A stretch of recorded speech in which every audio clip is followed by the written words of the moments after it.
Everyone fighting their own war. Most of the time, that war is not visible. It doesn't make noise. It doesn't announce itself. It happens internally, quietly, constantly, and painfully. And this is why every silence should not be mistaken for ego. In psychology, silence is not a single behavior with a single meaning.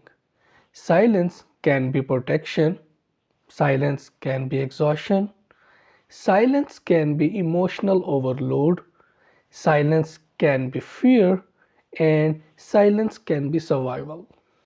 Yet in society, we rush to label it as arrogance, attitude, or pride. Let's break this misconception through the lens of psychology. The human mind is always at war. From a psychological standpoint, the human brain is not designed for peace. It is designed for survival.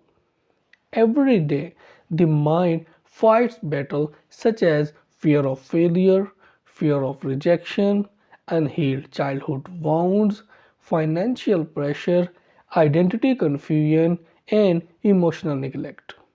Most people don't talk about these struggles because they were taught not to. They don't know how to. They fear being judged and they fear being misunderstood. So instead of expressing pain, they withdraw. And withdrawal often looks like silence.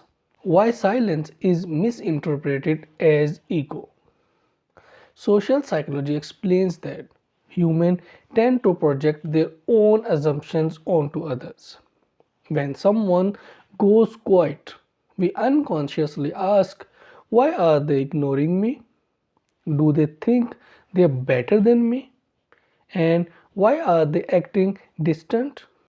This reaction is not about the silent person. It is about our own insecurities. The brain tries to fill gaps with meaning, and when it lacks information, it creates stories. Most of these stories are negative. But psychology tells us something important. People don't withdraw because they feel superior. They withdraw because they feel overwhelmed. Internal battles people rarely talk about. Let's explore what silence can actually mean. Number one, emotional exhaustion. When someone has been emotionally drained for too long, their nervous system enters a shutdown mode. In psychology, this is known as emotional burnout. Such people stop explaining themselves, avoid conversations, and reduce social interaction. Not because they don't care, but because they have no emotional energy left. Talking feels like another responsibility. Number two, trauma response, freeze mode. According to trauma psychology, humans respond to stress in four ways: fight, flight, freeze, and fawn. Silence is often a freeze response. When a person has experienced repeated emotional pain, confrontation, or invalidation, the brain learns staying quiet is safer.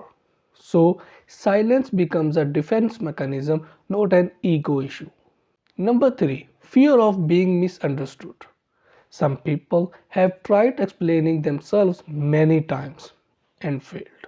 They were misquoted, misjudged, mocked, or ignored.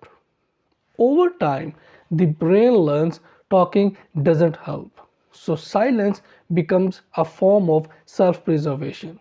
Number four, depression and anxiety. Clinical psychology clearly states that one of the most common symptoms of depression is social withdrawal. Depressed individuals often feel like a burden, feel emotionally numb, and feel disconnected. They are not silent because they are proud. They are silent because they are tired of existing. Similarly, anxiety can cause overthinking to the point where speaking feels risky. What if I say the wrong thing? So, silence feels safer. The difference between ego and emotional boundaries. This is crucial. Ego says, I won't talk because I am better than you. Emotional boundaries say, I won't talk because I need peace. Psychology emphasizes that healthy withdrawal is not toxic, it's necessary. People who set boundaries are often mistaken as cold or arrogant, but in reality, they are protecting their mental health. They are choosing stability over chaos. And that choice requires maturity, not ego. Why strong people are often quiet? There is a psychological concept called emotional self regulation. People who have learned to regulate emotions internally don't argue unnecessarily, don't react instantly, and don't explain everything. Silence for them is a controlled response, not avoidance. They understand not every battle needs to be fought out loud. Society rewards loudness, not depth. Modern culture confuses loudness with confidence, constant expression with strength, and reaction with honesty. But psychology tells a different story. Some of the deepest thinkers, most resilient individuals, and emotionally intelligent people speak less, observe more, choose words carefully. Their silence is not emptiness, it is depth. The inner dialogue no one sees. Behind silence, there is often a loud internal conversation. Am I enough? Why does this keep happening to me? Should I even explain myself anymore? And does anyone actually understand me? People who are constantly fighting these internal questions don't have the energy to perform socially. So they quit. Why empathy is the correct response? Psychology teaches us that behavior is communication. If someone is silent, don't assume, don't accuse, or don't personalize. Instead, ask what might they be carrying.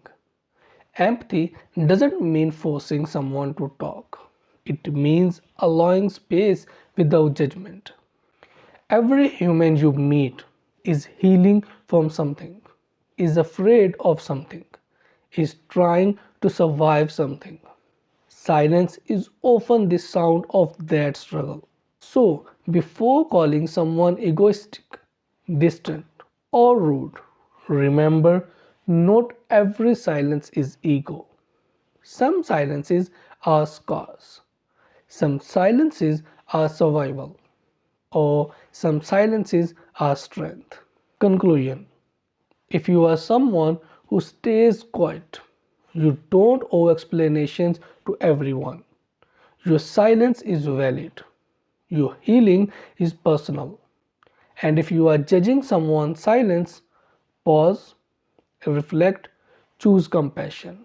Because the battles people fight internally are often heavier than anything they show externally. So be kind, be patient, and never assume silence means ego. If this video resonates with you, like it and share it. And don't forget to subscribe YouTube Trade Sense channel. Thank you.